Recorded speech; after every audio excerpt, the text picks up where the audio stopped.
Media మిత్రులందరికీ నమస్కారం.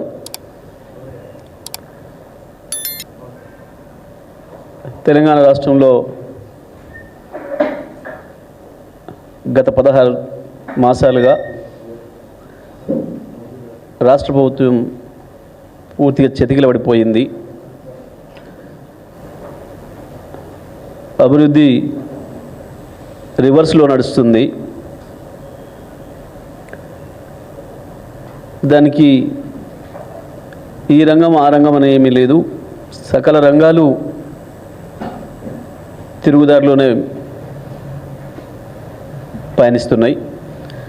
రాష్ట్ర ఆర్థిక పరిస్థితి దిగజారుతుంది రోజు రోజుకు. రాష్ట్ర ప్రభుత్వ ఆర్థిక పరిస్థితి ఎట్లా దిగజారుతుందో రాష్ట్ర ప్రజల ఆర్థిక పరిస్థితి అంతకంటే ఎక్కువ దిగజారుతుంది. అభివృద్ధికి సూచికలు అనుకున్న అనేక రంగాలు అధాపాతాలకు పడిపోతూ ఉన్నాయి. ఈ రాష్ట్ర ప్రభుత్వాన్ని నడుపుతున్న వాళ్ళకి, రేవంత్ రెడ్డి అండ్ గ్యాంగ్కి పరిపాలన పైన పట్టు లేదు, ప్రజల పట్ల కమిట్మెంట్ లేదు.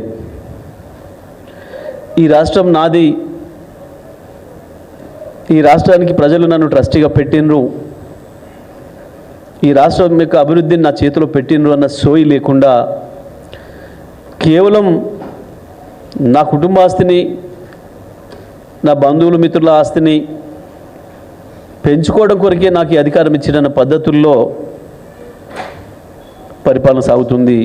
రేవంత్ రెడ్డి ఆయన మంత్రుల పనితీరు చూస్తే ఏ మంత్రికి ఏ శాఖ పట్ల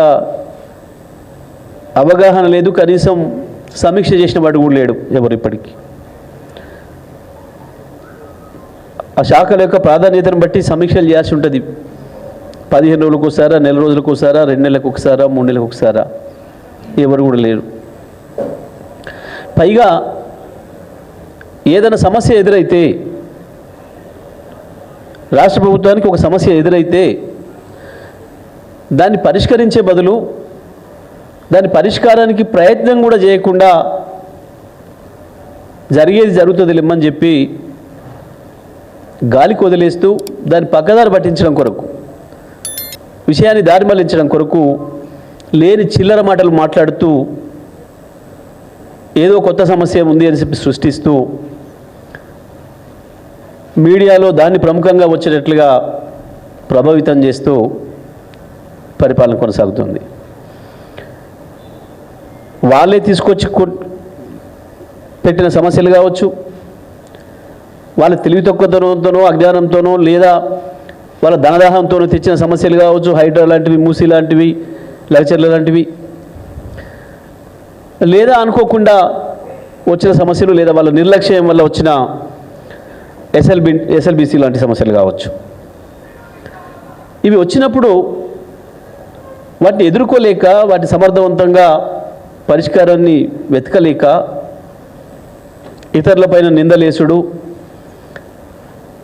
పచ్చి అబద్ధాలు మాట్లాడుడు, ఆ సమస్య యొక్క గ్రావిటీని బట్టి, దాని తీవ్రతను బట్టి వీలైతే బూతులు మాట్లాడుడు, దీని ద్వారా దాంట్లో నుంచి వెళ్ళి బయటపడుతున్నామని అనుకుంటున్నారు. ఆ ఒక్కటే సూత్రాన్ని నమ్ముకున్నాడు. సంవత్సరంన్నరగా సంవత్సరం పైగా పోలీసులు వాడే ప్రయత్నం చేసిండు. పోలీసులు ప్రజలను ఆపలేరని, ప్రజా ఉద్యమాలను ఆపలేరని, ప్రజల గొంతుకల్ని ఆపలేరనేది అర్థమైంది. ప్రతిపక్ష నాయకుల్ని కూడా ఆపలేరనే విషయాన్ని అర్థమైంది. ఇక కేవలం పక్కదారి పట్టించడం, ప్రజల్లో లేని దాన్ని ఏదో కొత్తదాన్ని సృష్టించడం, చిల్లర మాటలు, వెకిలి మాటలు, బూతులు దాంట్లోనే మాట్లాడడం మొదలుపెట్టినాడు. వాస్తవానికి ఎస్ఎల్బిసి ఘటన పూర్తిగా ప్రభుత్వ నిర్లక్ష్యం వల్లనే జరిగింది. పూర్తిగా ప్రభుత్వం యొక్క నిర్లక్ష్యం, రాష్ట్ర ప్రభుత్వం యొక్క నిర్లక్ష్యం. ఆ పని ప్రతిరోజు కూడా దానికి సంబంధించిన అనేక శాఖలు, భూగర్భానికి సంబంధించిన పరిశోధనలకు సంబంధించిన శాఖలు, రాళ్ళు, గుట్టలు, పర్యావరణం, వాటికి సంబంధించిన అనేక విభాగాలు కేంద్రం ఆధీనంలో ఉండే అనేక సంస్థలు నిపుణుల నుంచి వెళ్ళి అనుమతులు తీసుకొని చేయవలసిన పనిని ఆ రకంగా లేకుండా ఆదరబాదరగా వీళ్ళ మాటలు ఎట్లా చిల్లరగా ఉంటాయో, ఎంత దుర్మార్గంగా ఉంటాయో, ఎంత బూతులుగా ఉంటాయో అదే పద్ధతిలో ఆ పనిని కూడా అంత బూతుగా చేసారు. అక్కడ పనిచేసేదానికి కార్మికులు ఉన్నారని, వాళ్ళ ప్రాణానికి ప్రమాదం ఉంటుందన్న సోయి కూడా లేకుండా పూర్తిగా రాష్ట్ర ప్రభుత్వ నిర్లక్ష్యం వల్లనే జరిగింది. జరిగిన తర్వాత కూడా ఈ రోజుకి 10 రోజులైనా ఇంకా ఒక్క పైసా పురోగతి లేదు, ఒక్క పైసా పురోగతి లేదు.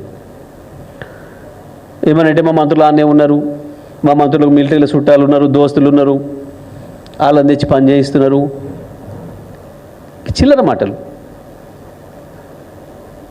మన దోస్తులు చుట్టాలు చేయరు పనులు, సంస్థలు దానికి సంబంధించిన ప్రత్యేకమైన సంస్థలు ఉంటాయి, అవి చేస్తాయి పనులు, ప్రభుత్వ పనులు. నీ ఇట్లా పెళ్ళి అయితే వచ్చి చేస్తాడు నీ చుట్టపోవడం నీ దోస్తో, కానీ అది కాదు. ఓ ముఖ్యమంత్రి మాట్లాడేటప్పుడు సోయి ఉండాలి.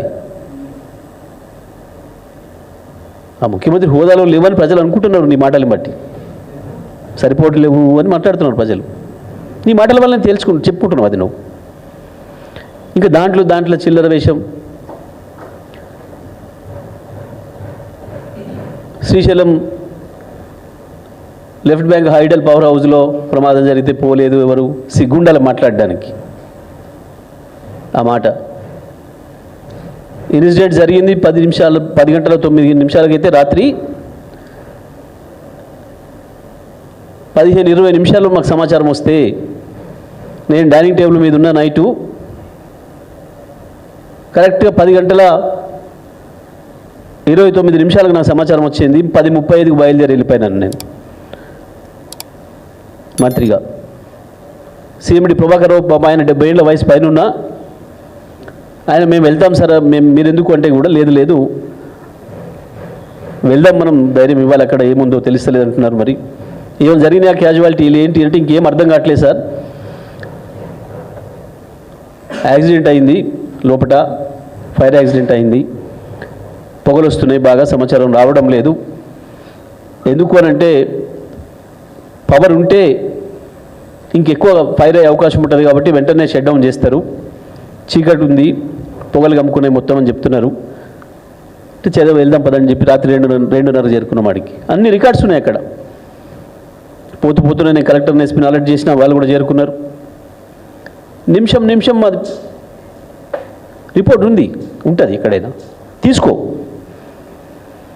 24 గంటలు తిరగక ముందే డెడ్ బాడీస్ రికవరీ చేసినాం, కుటుంబాలకు అప్పచెప్పినాం. వాళ్ళకి కావాల్సిన ₹1 కోటి పైగా ఆ కుటుంబాలకి సహాయం అందించడం, ప్రతి ఒక్కరికి, ప్రతి కుటుంబంలో ఒకరికి ఉద్యోగం ఇచ్చినాం. నువ్వు వచ్చేదో చిల్లర వేషాలు వేస్తుంటే శివరాజకీయాలు చేయబోతే తీసి లోపడేసినట్టున్నారు నేను. అది మా దృష్టికి కూడా రాలేదు, తర్వాత చెప్పారు. ఎందుకంటే నీ ప్రవర్తన ఎప్పుడు అంతే కదా చిల్లరగా.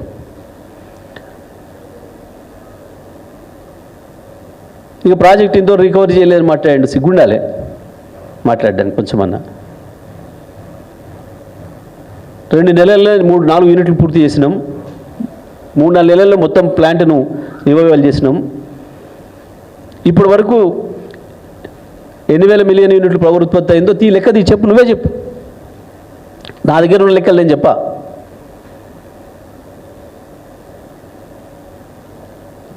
ఎప్పుడు ఇన్సిడెంట్ అయిన ఎన్ని గంటల్లో రికవరీ అయింది, తర్వాత ఎన్ని రోజుల్లో పునరుద్ధరణ జరిగింది, ఎన్ని వేల మిలియన్ యూనిట్లు ఇప్పటివరకు ఉత్పత్తి చేసింది.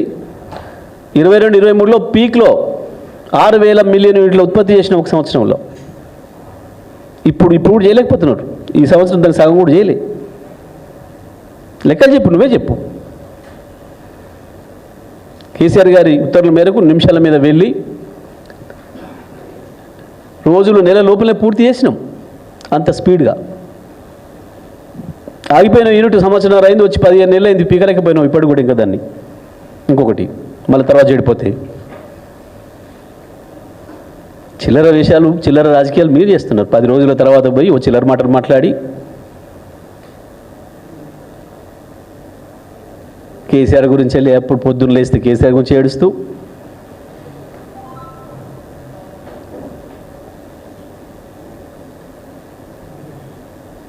ఏం లేదు, చాలా స్పష్టంగా కనబడుతుంది వీళ్ళ చెడ్డగంతనం, వీళ్ళ పని విధానం. ఇప్పటి వరకు ఏం జరిగిందో చెప్పలేకపోతున్నారు. మనుషులు బతుకున్నారా లేరా, ఏం జరిగింది? వార్తలు వచ్చినాయి. వాస్తవానికి కేంద్రం నుంచి వచ్చిన సంస్థ, అదేదో సంస్థ గుర్తించింది, శవాలు ఉన్నట్టు మట్టి దిబ్బల కింద ఉన్నాయని చెప్పింది అని చెప్పి మీ మీడియాలోనే స్క్రోల్స్ వచ్చినాయి. గంట సేపట్లోనే మళ్ళీ వాటిని బంద్ చేయించారు. నిన్న రేవంత్ రెడ్డి వెళ్తే ఈయన పోయి తొమ్మిది పట్టుకున్నట్టుగా తీసినట్టు చెప్తాడేమనుకున్నాం.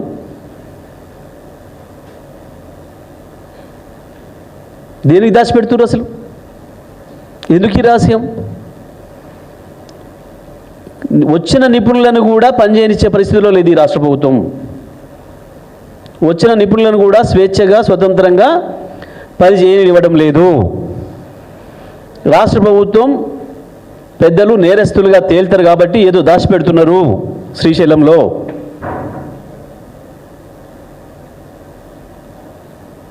దీనిపైన అసలు విచారణ జరగాలి. జరిగిన దానికి ఎవరు బాధ్యులు, ఎందువల్ల జరిగింది, జరిగిన 10 రోజుల నుంచి వెళ్ళి మళ్ళీ ఏం జరుగుతుంది, ఎందుకు నిపుణులు ఇస్తున్న నివేదికల్ని బయట రానియకుండా ఆపుతున్నారు, దీని వెనకాల ఏదో రహస్యం ఉంది, ఇది కూడా బయటికి తేలాలి. ప్రజలకు అనుమానాలు ఉన్నాయి. ఇవన్నీ కూడా నాకు అనేక మంది మీడియా మిత్రులు రాత్రి మాట్లాడి చెప్తున్నారు, అన్న వాళ్ళు నిపుణులు వచ్చారు, బయటకు వచ్చి చెప్తేనే మేము పెట్టినాం, స్కూల్స్ ఇచ్చినాం, గంట తర్వాత పిలిచి కలెక్టర్ ఎస్పీలు పిలిచి వద్దు అది బంద్ చేయండి లేకపోతే మేము యాక్షన్ తీసుకుంటామని చెప్తున్నారు, పైనుంచి ఆదేశాలు వచ్చినాయని చెప్పి అని. ఏం జరిగింది మరి? నిన్న ముఖ్యమంత్రి పోయి చూడు 24 గంటలు దాటింది, ఇంకెప్పుడు డిక్లేర్ చేస్తారు? ఎందుకు చెప్తలేరు? ఏం హర్షప్ చేయదలుచుకున్నారు అక్కడ? ఏ నిజాలు, ఏ వాస్తవాలు దాచిపెట్టదలుచుకున్నారు? అది జరుగుతుంటే ఒకవైపు ఎన్నికల పర్యటనలో పోయి, ఢిల్లీ పర్యటనలో పోయి సిగ్గు లేకుండా 10 రోజుల తర్వాత పోయి నిన్న చిల్లర మాటలు మాట్లాడొచ్చి చిల్లర గంతులు వేస్తున్నావు.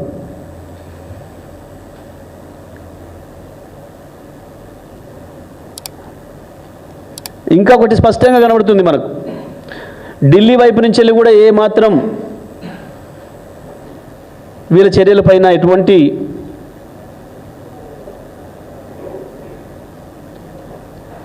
విచారణలు కానీ ఇంకోటి కానీ చేస్తామన్నట్టుగానో ఇంకోటి అన్నట్టుగానో ఎక్కడ కూడా వస్తలేదు ఒక వార్త బీజేపీ నాయకుల నుంచి. పైగా నేను మీడియా మిత్రులు కావచ్చు, తెలంగాణ రాష్ట్ర ప్రజానికానికి అందరికీ విజ్ఞప్తి చేస్తూ ఉన్నా, రాజకీయ నాయకులకు కూడా, పార్టీలకు కూడా, కాంగ్రెస్ పార్టీ కార్యకర్తలతో సహా అందరికి కూడా, గత 4-5 రోజులుగా చూడండి, ఎప్పుడైతే ఢిల్లీ పోయి రేవంత్ రెడ్డి మోడీతో మాట్లాడొచ్చిండో తెల్లవారి నుంచి ట్రెండ్ మార్చిండు. కిషన్ రెడ్డి మీద దాడి చేస్తున్నాడు, బండి సంజయ్ మీద దాడి చేస్తున్నాడు, మోడీకి కితాబిస్తున్నాడు. అంటే కాంగ్రెస్ పార్టీలో ఎట్లయితే గ్రూప్ తగాదాలు ఉంటాయో తెలంగాణలో కూడా మోడీ టీం మధ్య తగాదాలాగా కనబడుతుంది. కిషన్ రెడ్డి రేవంత్ రెడ్డి పంచాయతీ మోడీ ఏ టీం బి టీం పంచాయతీ లాగా కనబడుతుంది. తెలంగాణ రాజకీయ నాయకులు, కార్యకర్తలు, విశ్లేషకులు ఎవరికైనా ఈజీగా అర్థమవుతున్న విషయం. మోడీకి కితాబిస్తూ కిషన్ రెడ్డి పైన ఇంకా ఇతర బీజేపీ నాయకులపైన దాడి చేయడం అంటే ఇది స్పష్టంగా మోడీకి ఏజెంట్గానే ఉన్నాడనే మాట. ఎప్పటికైనా మోడీ మనిషిగా రేవంత్ రెడ్డి ఇక్కడ ఈ తెలంగాణలో ఉంటాడు అని స్పష్టంగా కనబడుతుంది ఆ మాటల్లో. మరి కాంగ్రెస్ పార్టీ కార్యకర్తలు ఏమర్థం చేసుకుంటున్నారో, ఆ రాహుల్ గాంధీకి ఏమర్థమవుతుందో, రాష్ట్ర బీజేపీ శ్రేణులకు కూడా ఏమర్థమవుతుందో చూడండి. మోడీ దగ్గర నుంచి బయటకు వచ్చిన మరుక్షణం నుంచే మొదలైంది. ఢిల్లీ చిట్చాట్తోనే మొదలైంది. ఏ రహస్య ఒప్పందం చేసుకొని వచ్చాడు?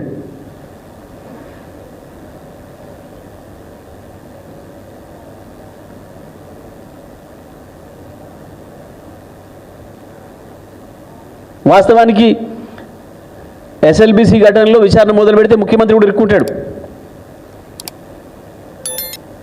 సరే, అందులో ఏం జరిగింది, మరి దేనికి దేనిస్తలేడు,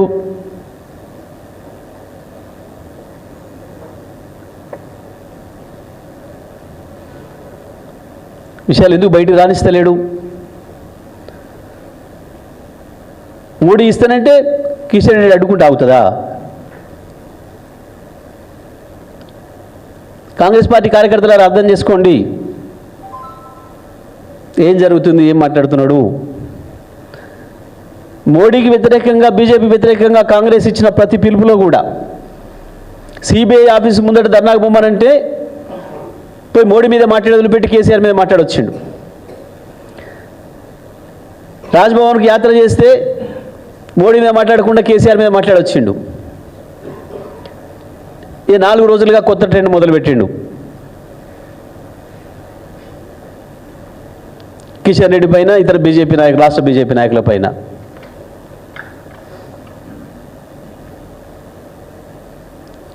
కేవలం పదవిని కాపాడుకోవడం కొరకు, సంపాదించుకుంటున్న ఆస్తులు కాపాడుకోవడం కొరకు మోడీ భజన చేస్తూ బహిరంగంగానే నిసిగ్గుగా దొరికిపోతున్నాడు.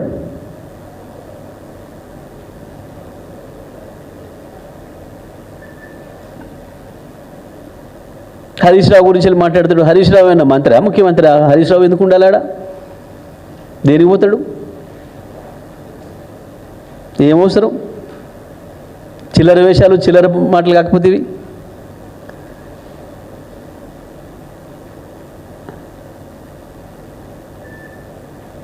హరీష్ ఉన్న కాడ మీ కాంగ్రెస్ పార్టీ మంత్రులు, ఎమ్మెల్యేలు చాలామంది ఉన్నారు. వాళ్ళందరూ కూడా అదే పని చేసి వచ్చిందా? నువ్వు మాట్లాడుతున్నావు చాలా. దానికి ఏం సంబంధం అసలు? కేవలం పక్కదారి పట్టించడానికి సమస్యని. వాళ్ళ చిల్లర కింది నాయకులతో కూడా ఏదో మాట్లాడిస్తున్నాడు. ఇవాళ ఏంది?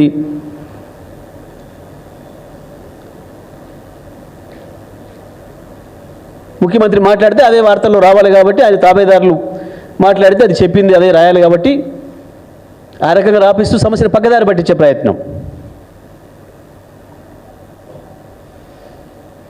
ప్రతి క్షణం ప్రభుత్వం నడిపేది మంత్రులు కాబట్టి, ముఖ్యమంత్రి మంత్రులు కాబట్టి వాళ్ళు ఉండాలి. ప్రతిపక్షంగా మా బాధ్యతగా మేము ఏం చేయాలో చేస్తున్నాం. వారం రోజులు నీకు సమయం ఇచ్చి వారం తర్వాతనే సందర్శనకు పోయినాం. మీలాగా చిల్లర వేషాలు వేస్తలేం. శివాలు ఆడు ఉండగానే పోయాడు కూర్చొని మీడియా కొరకు డ్రామాలు చేస్తలేం మేము. మరొక వైపు నీళ్ళ సమస్య దారుణంగా ఉంది. సాగునీళ్ళ సమస్య, విద్యుత్ సమస్య.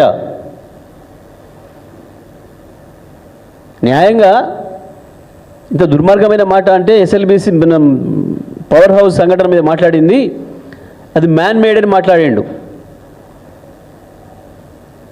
దాన్ని కాపాడడం కొరకు విధి నిర్వహణలో భాగంగా ప్రాణం పోయినా మేము వెనక్కి రావద్దు, దీన్ని కాపాడాలని చెప్పి 8-9 మంది ఉద్యోగస్తులు వాళ్ళ ప్రాణాలను కోల్పోతే దాన్ని కాపాడే ప్రయత్నంలో వాళ్ళని గౌరవించాల్సింది, వాళ్ళను ప్రే చేయాల్సింది పోయి ఒక చిల్లర మాట మాట్లాడాడు. ఏ అనుమతులు లేకుండా తవ్వడం అనేది నిర్లక్ష్యమా? ప్రమాదాన్ని అడ్డుకోవడానికి పోతే నా ప్రాణానికి నష్టం జరుగుతుందని తెలిసి కూడా పోయినవాడు వాళ్ళ కారకుల. ఇది విద్యుత్ ఉద్యోగుల మనోభావాలు దెబ్బతీయటం, వాళ్ళని కించపరచడం తప్ప ఇంకోటి కాదు. చచ్చిపోయిన వాళ్ళని కించపరచడం తప్ప ఇంకోటి కాదు. రేవంత్ రెడ్డి మాట్లాడింది ఓ బాధ్యత లేకుండా, సోయి లేకుండా మాట్లాడే మాట. ఒక నిమిషంలో వాళ్ళు వెళ్ళి ఉరికి రావచ్చు. కానీ 1000 కోట్ల ఆస్తి, ప్రజల ఆస్తిని కాపాడాలని, దేశ రక్షణలో సైనికులు ఎట్లా పోతారో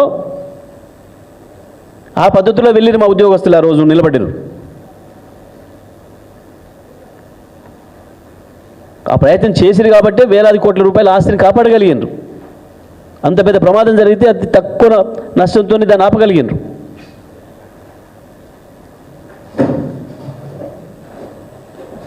కానీ అభినందించాల్సింది పోయి ఈ పద్ధతుల్లో ఇంత చిల్లరగానా ముఖ్యమంత్రి అంటూ మాట్లాడేది? చిల్లర రాజకీయాల కొరకు, విషయాన్ని పక్కదారి పట్టించడం కొరకు 5 సంవత్సరాల తర్వాత.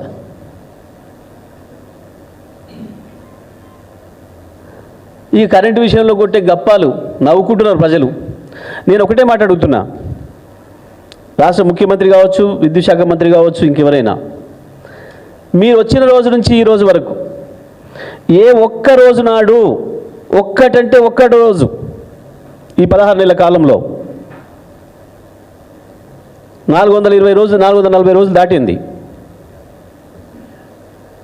24 గంటల కరెంటు అన్ని రంగాల వినియోగదారులకు ఇస్తే నేను రాజకీయాల నుంచి పక్కా తప్పుకుంటా. మీరు నిరూపిస్తే నేను ఎమ్మెల్యే పదవికి రాజీనామా చేస్తా, రాజకీయాల నుంచి వెళ్ళి కూడా తప్పుకొని పోతా. ఒక్కరోజు ఇచ్చిన మీరు ఈ 480 రోజులు కావాల్సినట్టుంది దాదాపు. ఏ ఒక్కరోజు 24 గంటల విద్యుత్తు అన్ని రంగాలకు, వ్యవసాయ రంగానికి అన్ని రంగాలకు కనుక ఇచ్చినట్లుగా మీరు చూపిస్తే రికార్డు. ఒక అబద్ధం ఆడేటప్పుడు ఎంత నిస్సంకోచంగా, నిర్లజ్జగా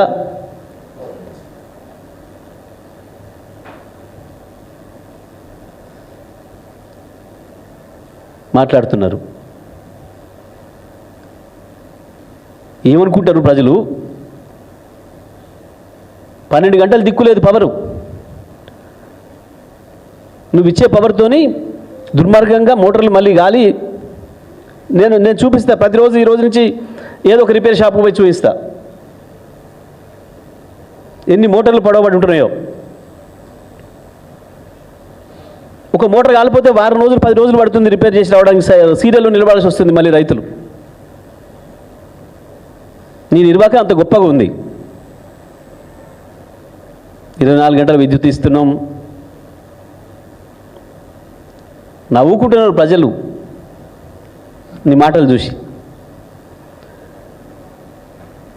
కేసీఆర్ ఇచ్చిన నీళ్ళు ఇవ్వలేవు, కేసీఆర్ ఇచ్చిన కరెంట్ ఇవ్వలేవు, కేసీఆర్ ఇచ్చిన మంచినీళ్ళు ఇవ్వలేవు. ఇంకా నీ ముఖానికి కొత్తది ఇస్తాడైనా అని అంటున్నారు రైతులు. ఇదొక పరిపాలన చేస్తుందా అని అడుగుతున్నారు ప్రజలు.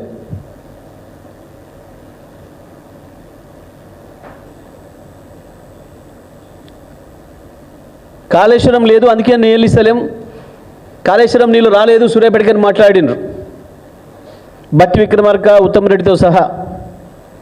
ముఖ్యమంత్రి కంటే ఎటు తెలియదు ఏ నీళ్ళు ఎక్కడికి పోతాయో, కృష్ణ ఎటుందో గోదావరి ఎటు ఉందో తెలియదు, అదే విషయం. ఎస్ఆర్ఎస్పీ నుంచే ఇచ్చిండు కేసీఆర్ నీళ్ళని మాట్లాడారు గత 4-5 సంవత్సరాలు.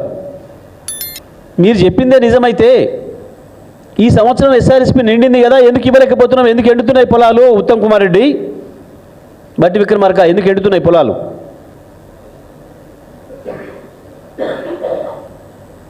ఎందుకు వరంగల్, నల్గొండ జిల్లాలో, సూర్యాపేట జిల్లా, నల్గొండ ఉమ్మడి జిల్లాలో, ఉమ్మడి వరంగల్, ఉమ్మడి నల్గొండ జిల్లాల్లో వేలాది లక్షలాది ఎకరాలు రైతులు ఎందుకు ఎండబెట్టుకోవాల్సి వస్తుంది? ఎందుకు ఎండిపోతున్నాయి పొలాలు?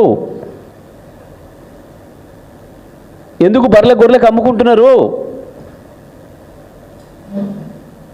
నీ చేతగాంతనము కేవలం మీ డబ్బుల దాహం, ఇసుక అమ్ముకొని డబ్బులు సంపాదించుకోవడానికి, మీ ఇసుక మాఫియా చేస్తున్న దుర్మార్గానికి కాళేశ్వరం నుంచి నీళ్ళు ఇవ్వడం లేదు. గోదావరి నదితో సహా సుందిల్ల అన్నారంలో నీళ్లు నింపే అవకాశం ఉన్నా కేవలం ఇసుక మీద 100 కోట్లు సంపాదించుకోవడం కొరకు వేలాది మంది రైతుల ఉసురు తీస్తున్నారు. ఊరికేనే పోదా పాపం, శిక్ష అనుభవిస్తారు. ఇలా అధికారంలో ఉంది కదా మాకేం కాదు అనుకుంటున్నారేమో కొద్ది రోజులే.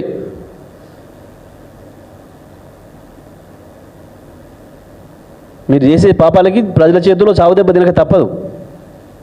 మీరు చేస్తున్న దుర్మార్గాలకి మేము ఛాలెంజ్ చేస్తున్నాం. కాళేశ్వరం ప్రాజెక్టు మొత్తం ఇంటాక్ట్ ఉంది. ఇవాళ మోటార్ ఇట్లా ఆన్ చేసినా నీళ్ళు సూర్యాపేట జిల్లాకు చేరుకుంటాయి 3వ రోజుకి. ఉత్తమ్ నీ నియోజకవర్గం పద్మావతి నియోజకవర్గం మోతే సహా ప్రతి ఎకరం పంట పండియొచ్చు.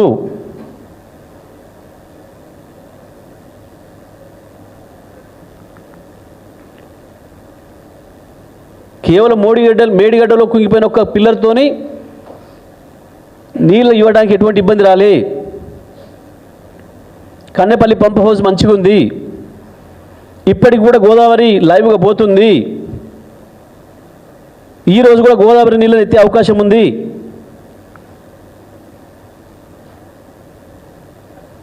ఆలేరుకు కూడా నీళ్ళు తీసుకొచ్చే అవకాశం ఉంది. ఆలేరులో కూడా రైతాంగం మొత్తుకుంటున్నారు.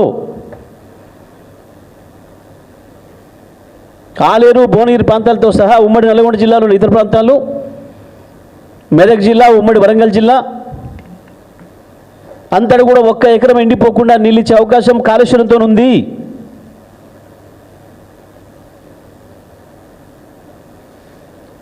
అయినా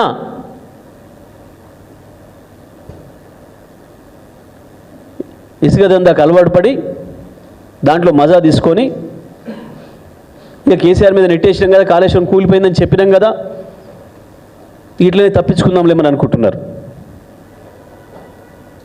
కానీ మీ పాపం వల్ల ఏ రైతులకు శిక్ష పడుతుందో ఆ రైతుల చేతిలో మీకు శిక్షలు తప్పవు.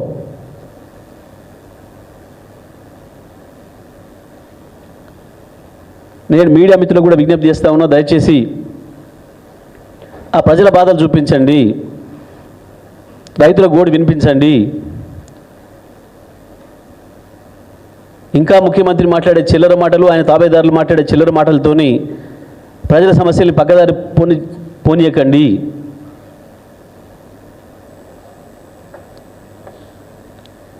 ప్రజలు అసలైంది ప్రజలు. మీడియా బతకాలన్నా ఇంకోటి బతకాలన్నా ప్రజలే, ప్రజల సొమ్ముతోనే. దయచేసి వాళ్ళ బాధలు కూడా చూపించండి.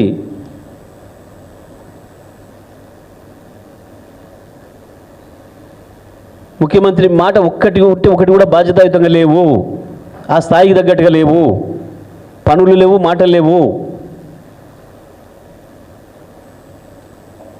ఆ హోదాకు తగ్గట్టుగా లేవు. సమస్యను పరిష్కరించే పద్ధతిలో ఎక్కడ కూడా ఒక చర్య లేదు, ఒక మాట లేదు.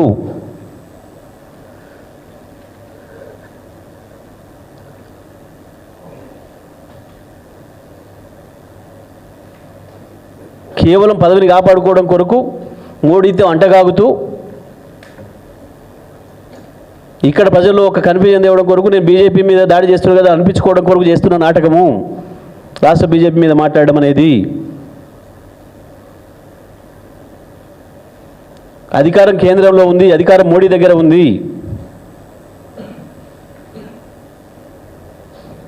కానీ మోడీని పొగుడుతూ ఇక్కడ బీజేపీని తిట్టడం అనేది కేవలం ఒక డ్రామా.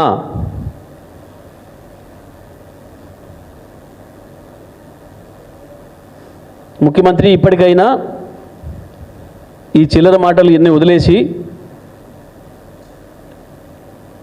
రైతాంగం ఏ నీళ్ళ కొరకైతే ఏడుస్తున్నారో సాగునీళ్ళ కొరకు ఇచ్చే అవకాశం ఉంది. ఇప్పటికైనా ఈ రోజు నుంచి చర్యలు తీసుకున్నా అది నిజామాబాద్ జిల్లా కావచ్చు, కరీంనగర్ జిల్లా కావచ్చు, మెదక్ జిల్లా కావచ్చు, వరంగల్ నల్గొండ జిల్లాలు కావచ్చు, ఉమ్మడి జిల్లాలలో లక్షలాది ఎకరాలని బతికించే అవకాశం ఉంది. ఉత్తమ్ కుమార్ రెడ్డి గారు కనీసం దానిపైన దృష్టి పెట్టండి, ఈ రాష్ట్ర రైతాంగాన్ని కాపాడే ప్రయత్నం చేయండి తప్ప చిల్లర మాటలు చిల్లర చేష్టలతో పక్కదారి పెట్టించే ప్రయత్నంతో ఈ రాష్ట్రాన్ని ముందుకు తీసుకుపోలేరు. ఇది సరైనది కాదు అని చెప్పి మేము హెచ్చరిస్తూ ఉన్నాం.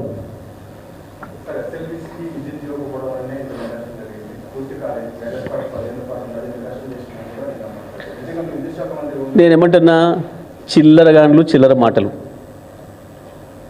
చిల్లరగాండ్లు చిల్లర మాటలు అంటున్నాను నేను, ముఖ్యమంత్రి మంత్రివర్గంతో సహా. మేము 5 సంవత్సరాలు ఆ నీళ్ళతోనే ఇబ్బంది పడ్డాం. కాంట్రాక్టరు శక్తికి మించిపోయింది, ఊట ఎక్కువ వచ్చి, పైగా వరుసగా శ్రీశైలం 3 నెలలు 4 నెలల పైన ఓవర్ఫ్లో కావడంతో నీటి ఊట పెరగడం ద్వారా ఇన్లెట్లో పని చేయలేకపోయినాం, స్పష్టంగా ఉంది. అది నువ్వు చెప్పేది ఏంది కొట్టంగానే ఇయ్యాలా? మేమే చెప్పిన ఆ రోజు, గతంలో నేను మాట్లాడిన చాలా ఉన్నాయి రిపోర్ట్. అవుట్లెట్లో వైపు పనిచేయించింది చేసినాం, 12 కిలోమీటర్ల పైన తోమినాం, మాకు తెలుసు. కానీ మీలాగా చిల్లర వేషాలు వేసి ప్రజల ప్రాణాలు ఎక్కడైనా పోనీ అని చెప్పి మేము ప్రవర్తించలే. మేము చెప్తుంది అది, మేమే చెప్తున్నాం ఆ మాట. పరిస్థితులు అనుకూలించలేదు, చేయలేకపోయినామనే మాట. మీకు సోయలేదు కాబట్టి, ప్రజల ప్రాణాల పట్ల మీకు లెక్కలేదు కాబట్టి దుర్మార్గం చేశారు మీరు. ఆ మాట మేమే చెప్పినాం.